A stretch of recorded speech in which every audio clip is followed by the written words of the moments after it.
Graça e paz, alunos da EBD. Nós estamos aqui para mais uma aula, né?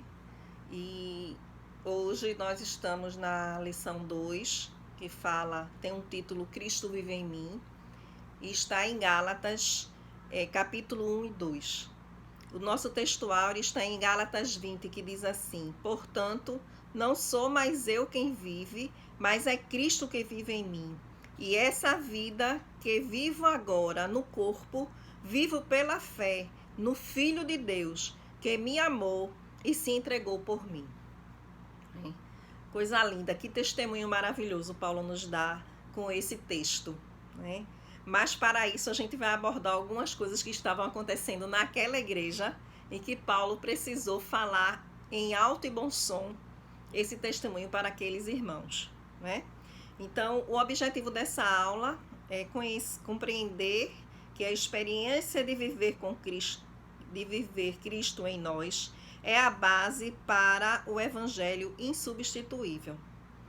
Que a gente ter essa experiência de Cristo viver em nós não precisa de novidade nenhuma. Basta. Isso basta. E se vier outro evangelho que pregue o contrário, a gente não vai aceitar. E também combater as distorções, né? Quanto ao ensino e interpretação da palavra de Deus. Então, quando aprendemos isso, nós podemos combater. Hoje vamos falar dessa carta, né, aos Gálatas, né, que eram habitantes da Galácia. Então, a Galácia, ela era uma região que alcançava uma área grande, uma área muito grande da Ásia Menor, né? E hoje ela é conhecida como parte da Turquia, né?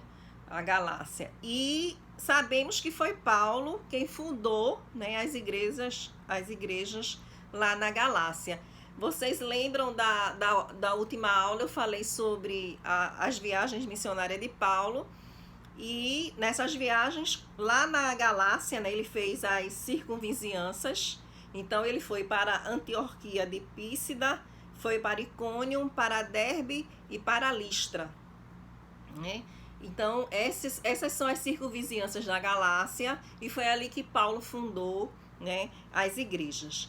E alguns estudiosos dizem que essa carta ela foi escrita entre o ano de 49 a 55 depois de Cristo.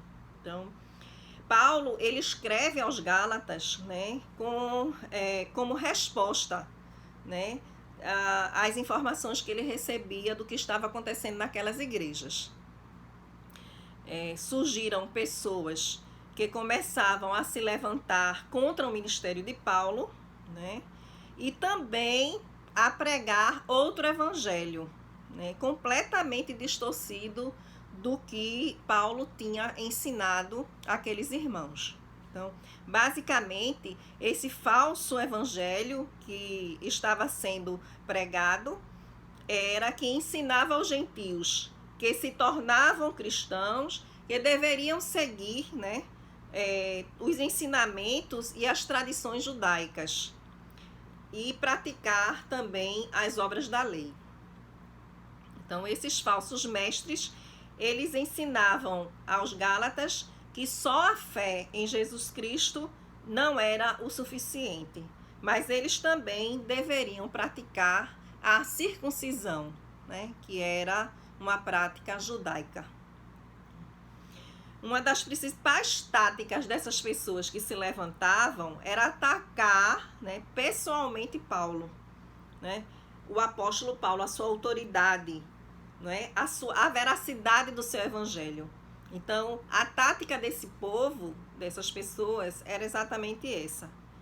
E aí, Paulo inicia a carta abordando a questão da autoridade, da sua própria autoridade como apóstolo que veio de Jesus, e também ele fala a sua relação com os apóstolos de Jerusalém, com os líderes da igreja primitiva, destacando assim a sua autoridade apostólica e legitimidade, né, do evangelho que anunciava.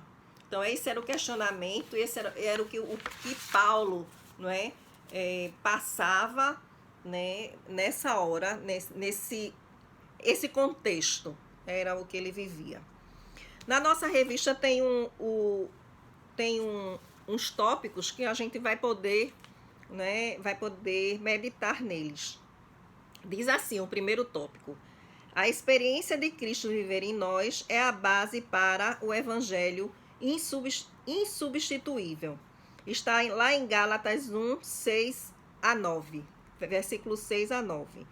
Eu estou admirado de que estejais vos desviando tão depressa daquele que vos chamou pela graça de Cristo para outro evangelho, que de fato não é outro evangelho, senão que há alguns que vos perturbam e querem perverter o evangelho de Cristo. Mas, ainda que nós mesmos ou um anjo do céu vos pregue um evangelho diferente do que já pregamos, seja maldito.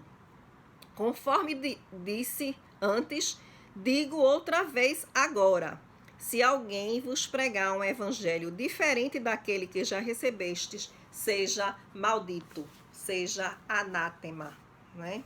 Essa é a palavra. Então, Paulo, ele ficou espantado, né, com tudo que estava acontecendo naquela cidade, então, naquela região. Ele vê o crente, uma pessoa convertida e salva, buscando novidades na fé, ele ficou muito espantado. E a palavra que ele coloca aqui, é de onde vem a palavra trauma. Então, Paulo, ele se sentiu traumatizado. Era muito preocupante, não é? Ver o evangelho simples caminhando para o legalismo. Isso era muito preocupante. E Paulo se sentiu traumatizado com isso, né? Então, qualquer coisa que queira acrescentar ao evangelho, este se torna outro e não mais o mesmo evangelho.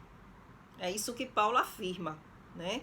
Mesmo que venha ele mesmo ou um anjo venha pregar outra coisa que ele já não pregou, então que isso seja anátema, seja maldito, que eles não aceitassem, né? Então, o evangelho anunciado aos Gálatas não foi segundo os homens. Foi o que Cristo pregou, o que Cristo passou para Paulo, foi o que foi ensinado, o que foi passado, o que foi pregado, não? Então, é preciso a gente ter muito cuidado, porque estamos vivendo tempos de muitos acréscimos ao evangelho, o que desqualifica e deixa de ser evangelho, não é? Eu acho interessante que as coisas que surgiram lá estão surgindo aqui, né? Estamos vivenciando essas coisas. Então, para combater isso, a gente precisa viver o evangelho genuíno, o evangelho que Paulo, o evangelho que Jesus pregou, tá? Um outro tópico da nossa revista tem: a experiência de Cristo viver em nós oferece clareza quanto ao propósito da lei e seu tempo, né? Está em Gálatas 2,16, que diz assim: sabemos, contudo, que o homem não é justificado pelas obras da lei, mas pela fé em Jesus Cristo. Nós também temos crido em Cristo Jesus, para sermos justificados pela fé em Cristo e não pelas obras da lei, pois ninguém será justificado pelas obras da lei. Estando em Cristo, haverá clareza quanto ao objetivo da lei, né? Paulo queria que os Gálatas eles entendessem isso, né? Que substituir a graça pela lei era insensatez. Não tinha sentido, né? Uma coisa dessa. Então, a lei, ela não justifica ninguém, né? O que justifica é a fé, e a fé em Cristo Jesus.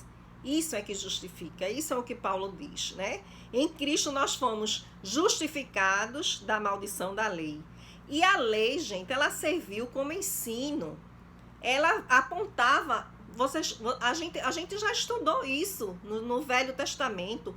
A lei, ela apontava para Cristo. Ela não é contra as promessas de Deus, mas ela aponta a promessa de Deus, que é Cristo, que foi Jesus Cristo, né, em nossas vidas. Por isso que a gente diz que Cristo, ele cumpriu toda a lei, porque a lei era ele. Glória a Deus por isso. Glória a Deus por isso, né? Então Paulo, ele foi muito enfático ao afirmar que a salvação é um dom gratuito de Deus, que todo o processo pertence a Deus, né? Isto é, não há qualquer participação humana na salvação, e que tudo se resume na graça de Deus, e nós não nos nossos merecimentos, né? Não no merecimento do homem, que apenas pode recebê-la pela fé e não por obras, né? Então é um dom gratuito de Deus, não é por merecimento, não é por conquista, não é por fazer algo. Já fez, Cristo já fez. Então é de graça, é gratuito, é graça. Glória a Deus por isso, né? Somos justificados, né? Cristo já fez, Cristo já cumpriu, ele fez o sacrifício, ele morreu em nosso lugar, ele foi pregado naquela cruz. Quem deveria estar lá era eu, era você, mas ele foi lá, estava lá por nós. Quão grande sacrifício, que maravilha, né? Então não precisa inventar coisa para o evangelho, não precisa a gente fazer nada, só crer, abrir nosso coração, crer no Senhor Jesus e sermos salvos, né? Que coisa maravilhosa, que presente maravilhoso. No outro tópico diz assim: a experiência de Cristo viver em nós nos faz superar os transtornos que querem agregar ao Evangelho. Está em Gálatas 2,4. Diz assim: e isso por causa dos falsos irmãos que haviam se intrometido e secretamente vieram espiar a liberdade de termos que temos em Cristo Jesus para nos escravizar. Então, mesmo existindo os espiões da fé, né, aqueles homens, né, que deliberadamente ou não, eles queriam, né, insistiam, né, em introduzir, né, na vida cristã novidades, né, distorções, né, quanto ao ensino e também à interpretação da palavra. Então, isso a gente não pode se intimidar, né? Qualquer pessoa que venha querer introduzir novidade, que o evangelho já foi pregado, o evangelho está aí escrito, né? Foi o que Cristo pregou. Se alguém quiser vir introduzir novidade, isso a gente não pode de jeito nenhum aceitar. Não deve nos intimidar, né, essa prática. Então, continuemos trabalhando, né? Precisamos, sim, superar as falas e as atitudes contrárias ao evangelho, aquele evangelho genuíno. Então, isso é o que Paulo defende. E isso não deve prevalecer, tá? Essas falsas doutrinas não devem prevalecer. Então, geralmente, nosso foco, ele tem sido quanto aos perigos ameaçados que vêm de dentro para fora, de fora para dentro da igreja, não é isso? Mas a gente sempre criou, né, uma resistência em relação a isso, né, quanto a isso. Mas o que mais ameaçava, né, aqueles crentes eram os falsos irmãos, né, como Paulo diz aqui. Eles estavam dentro da igreja. Não era o que vinha de fora para dentro, já estavam dentro da igreja. Aí é que reside o perigo, né? Aqueles que parecem, mas não são, né? Aqueles lobos em pele de cordeiro. É sempre esse termozinho que a gente utiliza para esses falsos irmãos. Então, eram intrusos na igreja. Então, pessoas que com sua astúcia, com sua malícia, se achegavam, se envolviam, se introduziam nas igrejas e aí começavam a deturpar, né, a questão. Eles ficavam vigiando. Paulo diz que eles vigiavam a liberdade que tinham em Cristo, né, para poder querer estabelecer um tipo de servidão, né? Isso Paulo combate, né? Já somos livres em Cristo, não precisamos ser escravos de nada, muito menos da lei, né?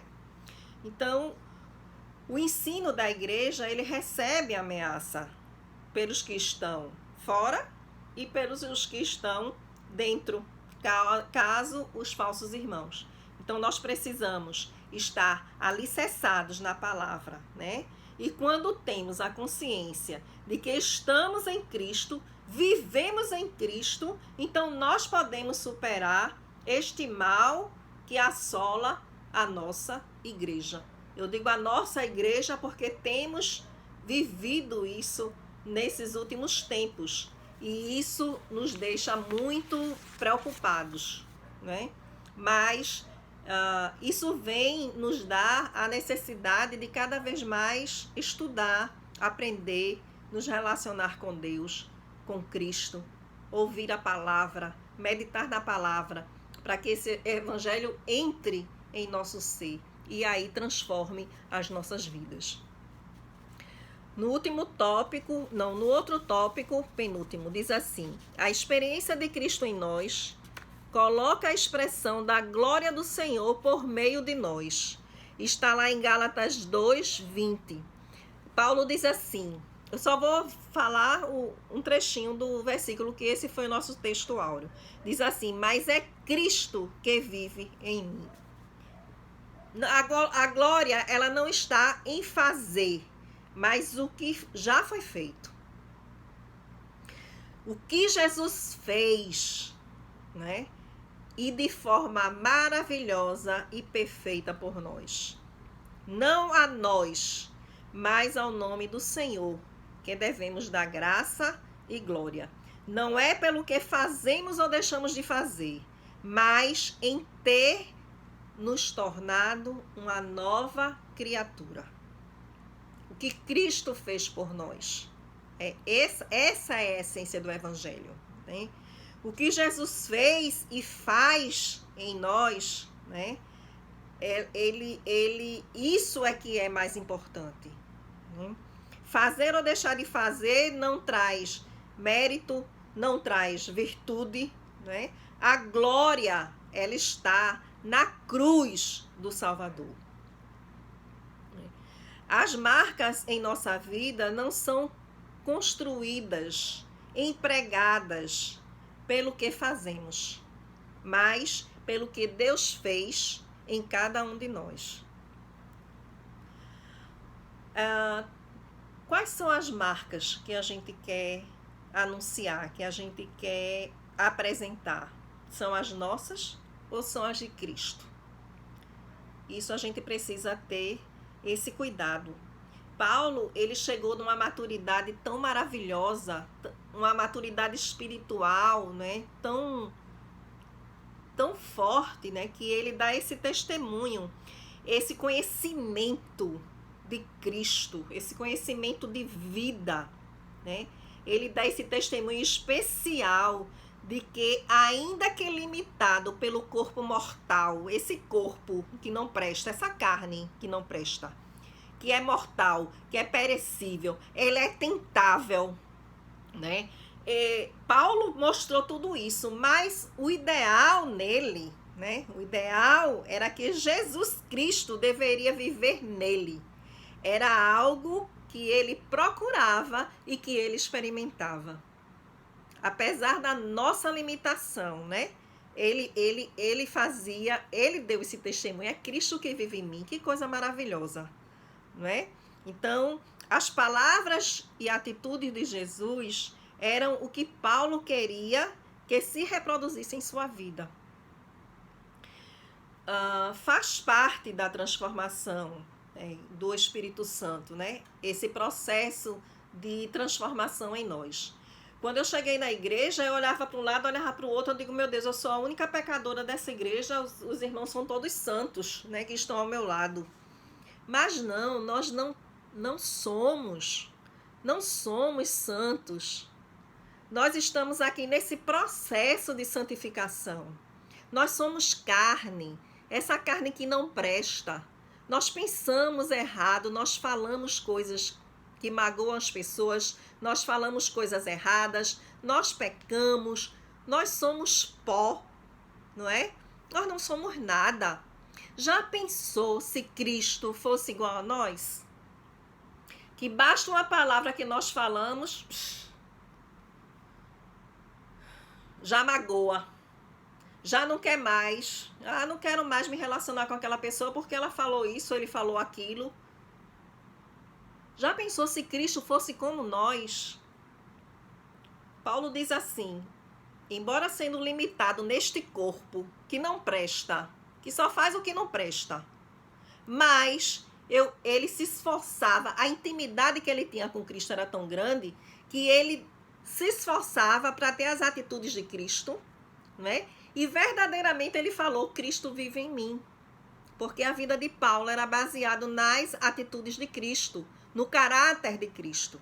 E assim deve ser conosco, porque essa transformação, ela vai trazer para nós o fruto do Espírito Santo. E o fruto do Espírito Santo nada mais é do que o caráter de Cristo. Então, a glória do Senhor em nós está no fato de deixarmos de ser moldados, trabalhados, transformados em busca dessa estatura perfeita que é Cristo, o nosso Senhor. O último tópico diz assim: a experiência de Cristo viver em nós desfaz toda a possibilidade de um evangelho transformado em pura religiosidade e legalismo. Está lá em Gálatas 2:21. Assim não cancelo a graça de Deus, pois se a justiça vem por meio da lei, então Cristo morreu inutilmente. Firmeza e determinação em não aniquilar a graça de Deus deve ser o entendimento na vida de quem foi salvo por Jesus. Aniquilar a graça aqui, ela quer dizer anular a graça. Não há esta possibilidade de transformar o evangelho em uma religiosidade e legalismo, voltando aos rudimentos da fé, não é? Tem gente que não descarta totalmente a graça, mas quer colocá-la de lado. Então, querem diminuí-la, né? Então, os Gálatas, eles estavam querendo anular, né? Colocar de lado a graça de Deus para a salvação, para que aquelas pessoas teriam que aderir às exigências da lei e transformando a vida cristã em legalismo. O legalismo, ele exalta o que temos que cumprir. A graça exalta o que Cristo cumpriu por nós. A graça é o favor que não merecemos e que, em razão dela, nos traz alegria em receber algo que tanto precisávamos, mas que não podíamos obter, alcançar ou conquistar. Não podemos, portanto, anular essa graça bendita, porque assim fazendo seria como tornar a morte de Jesus em vão. Então, os Gálatas estavam seguindo esse absurdo. E Paulo combate muito bem isso. Isso é insensatez. Anular o que Cristo fez por nós, para que a gente possa fazer alguma coisa para ser salvo. E o que Cristo fez? Então, Cristo morreu em vão, não é? Bastava a lei para nos salvar. E a lei não salvou, não salva, não justifica ninguém. A nossa justificação é pela fé. E a fé em Jesus Cristo. Concluindo, a nossa maneira de viver precisa ser uma vida cristocêntrica. Cristo precisa estar no centro da nossa vida. Cristo vivendo em nós aponta para uma vida motivada por Cristo, constrangida pelo seu amor e direcionada pelos seus ensinamentos. É isso que a gente deve buscar, né? Cristo viver em nós significa que precisamos mortificar todos os dias as obras da nossa carne. É um processo, né, gente? Difícil, mas é possível. E é um processo que nós passamos. E quem passa conosco, né, precisa entender tudo isso, né? Eu fico muito triste com irmãos que ficam tristes com os outros irmãos. Então vamos entender que nós estamos passando por um processo de aprendizado, um processo de santificação. Todos estamos querendo alcançar a estatura de Cristo, é um objetivo só que nós queremos alcançar. Então, para que tanta dissensão, para que tanta mágoa, para que tanto ressentimento, né? Vamos, em nome de Jesus, vamos repreender todo esse sentimento, para que a gente possa estarmos unidos e todos num só caminho, né? De buscar a Deus, de estar junto. Né? É isso que Cristo nos ensina, essa é a essência do Evangelho, né? Está em tudo isso. E o que fazer, Marilane, para que Cristo viva em mim? Né? O que é que a gente deve fazer? Primeiro, leia e conheça mais a palavra de Deus. Quanto mais a gente lê, quanto mais a gente conhecer, quanto mais a gente meditar, a gente vai conhecendo Cristo. Né? A palavra de Deus, ela é a verdade. E isso a gente deve estar buscando. Busque desenvolver uma vida de oração. Vida de oração é vida de intimidade com Deus, de relacionamento. Então busque. Rejeite todo tipo de proposta que contraria a ética do reino de Deus. E proponha ensinar com discipulado a essência do Evangelho sem acréscimos humanos e religiosos. E nunca esqueça que o justo viverá pela fé. Essa é a nossa próxima aula, que tem esse título. O justo viverá pela fé. Está em Gálatas 3, né? E Paulo, ele faz essa declaração lá em Gálatas 3:11, que é o nosso textuário, em resposta aos ataques dos falsos mestres, que são os judaizantes. Então, ele se defende dos ataques do seu apostolado e também a autoridade do evangelho. Então, muitos cristãos estavam retornando ao legalismo e eles queriam que os gentios, quando se convertiam, se tornassem primeiro judeu para depois se tornar cristão. Então, Paulo, ele afirma essa palavra em alto e bom som, né? Que diz assim: somos livres em Cristo e somos justificados pela fé. Então, temos muita coisa para conversar na próxima aula. Amém? Vamos orar? Pai de amor, nós te louvamos, te agradecemos por tudo, Senhor. Muito obrigada, Senhor, por mais um dia, por mais um texto da palavra de Deus que nós estudamos. Muito obrigada. Que isso nós possamos colocar em nossos corações, Senhor, transformar nossas vidas e sermos pessoas melhores. Muito obrigada, perdoa, Senhor, perdoa nossas falhas, nossos pecados, e que nós possamos, a cada dia, mortificar a nossa carne e viver mais de Cristo. Em nome de Jesus. Aguardo vocês na próxima aula, né, sobre essa afirmação: o justo viverá pela fé. Então, a gente vai ter muita coisa boa para estudar. Que Deus nos abençoe.